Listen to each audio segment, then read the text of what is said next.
is very disappointed. Very disappointed. She has done so much for the country. वो देश के लिए 15 साल में जा किया था वो. It used to be a poor country. It used to be a corrupt country, a middle-income country, and she's very disappointed. Bangladesh में तख्ता पलट के बाद हालात बेकाबू हैं। बांग्लादेश में भयंकर बवाल मचा हुआ है।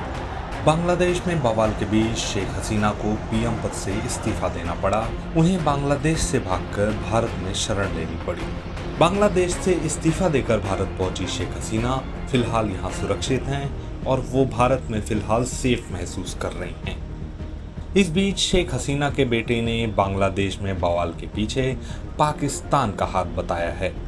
शेख हसीना के बेटे ने पाकिस्तान को लेकर बड़ा दावा किया है। उन्होंने बांग्लादेश में जारी बवाल के पीछे पाकिस्तान की खुफिया एजेंसी आईएसआई का हाथ बताया है।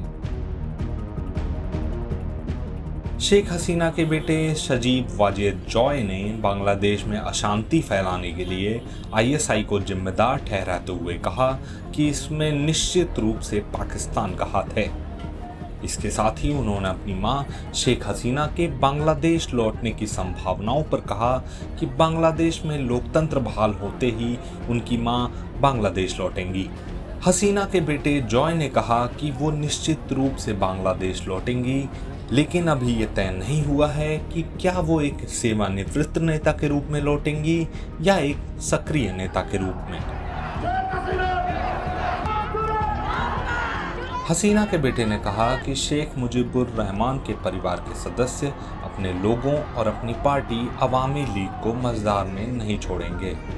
अवामी लीग बांग्लादेश की सबसे बड़ी और पुरानी पार्टी है। ऐसे में हम हमारे लोगों से मुंह नहीं मोड़ सकते। बांग्लादेश में लोकतंत्र की बहाली के बाद वो यकीनन वतन लौटेंगी।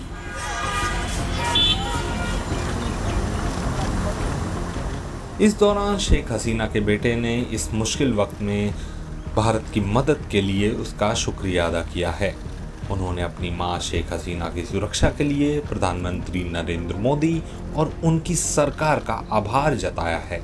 इसके साथ ही उन्होंने बांग्लादेश में लोकतंत्र की बहाली के लिए दबाव बनाने का भी भारत से अनुरोध किया है। जॉय ने कहा है कि मेरी मां की सुरक्षा के लिए मैं भारत का तहे दिल से शुक्रगुजार हूं।